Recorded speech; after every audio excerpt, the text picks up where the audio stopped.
পড়ছে, হরফ পড়ছে, হরকতে সালাসা পড়ছে, মাখরাজ পড়ছে, মদ পড়ছে, জজম তাজদিদ সব শেষ। এখন তাদেরকে এইভাবে একটা আয়াত লিখবেন। লেখা বাচ্চাদেরকে 22 নম্বর সবক ক্লাস 1 শ্রেণীর বাচ্চাদেরকে একটা আয়াত শিক্ষা দিবেন 7 নিয়মে। কয় নিয়মে? বলেন। ক্লাস 1 শ্রেণীর বাচ্চাদেরকে একটা আয়াত শিক্ষা দেওয়ার নিয়ম 7টি। ক্লাস 1 শ্রেণীর বাচ্চাদেরকে একটি আয়াত শিক্ষা দেওয়ার নিয়ম 7টি। 1 নাম্বার হরফের পরিচয়, 2 নাম্বার হরকতের পরিচয়, 2 নাম্বার হরকতের পরিচয়, 3 নাম্বার হাত চোখের ইশারায় পড়ানো, 3 নাম্বার হাত চোখের ইশারায় পড়ানো, 4 নাম্বার হাত চোখের ইশারায় প্রশ্ন করা, 4 নাম্বার হাত চোখের ইশারায় প্রশ্ন করা,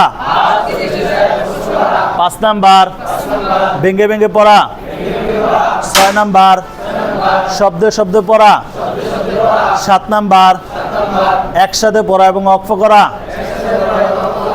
এগুলো আপনার মনে মনে থাকবে। কই থাকবে? এই ক্লাসে আসছেন, আপনি হাজিরা নিছেন, দুরূদ শরীফ পড়াইছেন, পড়ানোর পরে এইভাবে একটা আয়াত লিখবেন। লেখা মনে মনে আসছে। কয় নিয়মে পড়াইতে হবে?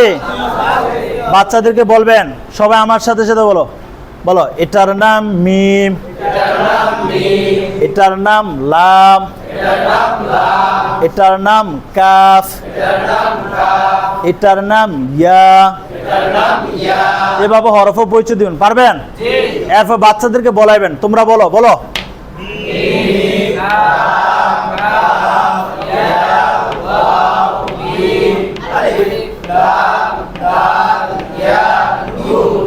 এরপর 2 নাম্বার হচ্ছে হরকতের পরিচয়। 2 নাম্বার কি?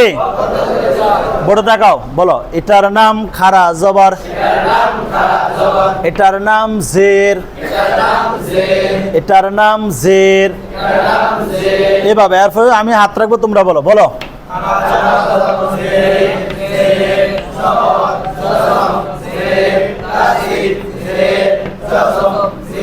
2 নাম্বার কাজ বাচ্চাদের। 3 নাম্বার হচ্ছে হাত চোখের ইশারায় পড়ানো। 3 নাম্বার কি? বলো হাত যদি জবর জের পেশ হয় তাহলে হাত থাকিবে, আর জজম বা তাজদিদ দিলে আসিবে। বলো হাত মিমের নিচে থাকিবে, চোখ মিমের খাড়া জবরে থাকিবে, মুখে উচ্চারণ করিবে, মিম খাড়া জবর মা, মিম খাড়া জবর মা। হাত লামের নিচে থাকিবে, চোখের নজর লামের নিচে থাকিবে, মুখে উচ্চারণ করিবে লাম জের লি, লাম জের লি।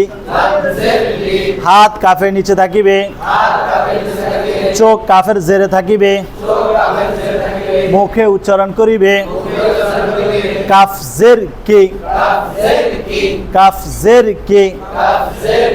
হাত ইয়ার নিচ থেকে ওয়ার নিচে আসিবে, চোখের নজর ইয়ার জবর থেকে ওয়ার জজমে আসিবে, মুখে উচ্চারণ করিবে ইয়া জবর ওয়ায়ে জজম ইয়াও, ইয়া জবর ওয়ায়ে জজম ইয়াও। হাত মিমের নিচ থেকে দালের নিচে আসিবে, চোখ মিমের জের থেকে দালের তাজদিদে আসিবে, মুখে উচ্চারণ করিবে মিমে জের দালে তাসিদ মিদ, মিমে জের দালে তাসিদ মিদ। এরপর হাত দালের নিচ থেকে ইয়ার নিচে আসিবে, চোখ দালের জের থেকে ইয়ার জজমে আসিবে,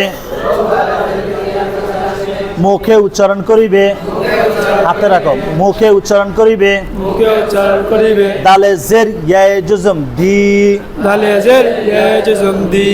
হাত নুনের নিচে থাকিবে, হাত নুনের নিচে থাকিবে। চোখ নুনের জেরে থাকিবে, চোখ নুনের জের থাকিবে। মুখে উচ্চারণ করিবে, মুখে উচ্চারণ করিবে। নুন জের নি, নুন জের নি, নুন জের নি। নুন জের নি। এটা 3 নাম্বার কাজ। 4 নাম্বার হচ্ছে হাত চোখের ইশারায় প্রশ্ন করা। বাচ্চাদেরকে বলবেন আপনাদের সিলেট আপনাদের দিকে ঘুরান, সবাই সূরা ফাতিহার মালিক ইয়াউমিদ্দিন খোলেন। খুলছেন? এখন কাজ হচ্ছে আপনার হাইটা দেখা ঠিকঠাক হাত রাখছে কিনা। হাত মিমের নিচে রাখেন, রাখছেন? চোখ মিমের খাড়া জবর রাখেন, মুখে উচ্চারণ করেন। আবার ছেলেরা বলেন, মেয়েরা বলেন একসাথে। এ যেটা না রাখছে হাত, এটার ফিটা দিবেন যে তোমার হাত কই, বই কই, ঠাস করে ফিটা লাগাবেন। হ্যাঁ, তাহলে দেখবেন সে সতর্ক থাকবে। হাত লামের নিচে রাখেন, চোখ লামের জের রাখেন, মুখে উচ্চারণ করেন। আবার ছেলেরা বলেন একসাথে, আওয়াজ দেন। হাত কাফের নিচে রাখেন, চোখ কাফের জের রাখেন, মুখে উচ্চারণ করেন। আবার আবার হাত ইয়ার নিচ থেকে ওয়ার নিচে আনেন, চোখ ইয়ার জবর থেকে ওয়ার জজম আনেন, মুখে উচ্চারণ করেন। আবার একসাথে আওয়াজ দিয়ে, জোর হয় না। হাত মিমের নিচ থেকে দালের নিচে আনেন, চোখ মিমের জের থেকে দালের তাসদিদ আনেন, মুখে উচ্চারণ করেন। আবার ছেলেরা বলেন একসাথে, হাত দালের নিচ থেকে নিচে আনেন, চোখ দালের জের থেকে আর জজম আনেন, মুখে উচ্চারণ করেন। আবার একসাথে আওয়াজ দিয়ে হাত নুনের নিচে রাখেন, চোখ নুনের জের রাখেন, মুখে উচ্চারণ করেন। আবার ছেলেরা বলেন একসাথে আওয়াজ দিয়ে, জোর হয় না। বোট উল্টা রাখেন, সিলেট তাকান, বোর্ডে তাকাইছেন। এবার 4 নাম্বার কাজ ভেঙ্গে ভেঙ্গে পড়া। বলেন 1 নাম্বার কাজ কি? হরফের পরিচয়। 1 নাম্বার কাজ কি? হরফের পরিচয়। 2 নাম্বার হরফের পরিচয়। 2 নাম্বার হরফের পরিচয়। 3 নাম্বার আত্মমুক্ত হিসেবে পড়ানো। 4 নাম্বার হাত চোখের ইশারায় পড়া। ধর 5 নাম্বার ভেঙ্গে ভেঙ্গে পড়া। বলো মা মা মা মা লি লি লি লি কি কি মালিকি মালিকি মালিকি মালিকি ইয়াউ ইয়াউ ইয়াউ ইয়াউ মিদ মিদ মিদ মিদ দি দি দি দি নি নি। এটা 5 নাম্বার কাজ। 6 নাম্বার শব্দ শব্দ পড়া। মালিকি মালিকি মালিকি মালিকি ইয়াউমিদ মিদ ইয়াউমিদ ইয়াউমিদ দিনি দিনি। এবার 7 নাম্বার একসাথে পড়া এবং ওয়াকফ করা। মালিকি ইয়াউমিদ্দিন মালিকি ইয়াউমিদ্দিন মালিকি ইয়াউমিদ্দিন। মালিকি ইয়াউমিদ্দিন। এ পড়াইছেন, এখন আপনি একটা একটা বাচ্চা দাঁড়া করাই দিবেন। এরা ইয়া পড়াইবে 4 নিয়মে। কয় নিয়মে? আপনি পড়াইছেন কয় নিয়ম? এরা পড়াইবে বানান করা। মা মিমে জবর খারা জবর মা, এরপর ভাঙ্গে গা মা, এরপর শব্দ শুদ্ধ মালিকি ইয়াউমিদ, এরপর একসাথে পড়া এবং ওয়াকফ করা। পারবেন? এই নিয়মে 22 নম্বর সবকে বাচ্চাদেরকে সূরা ফাতিহা থেকে শুরু করে সূরা নাস, দুরূদ শরীফ, দোয়া মাসুরা, দোয়া কুনুত, সানা এগুলো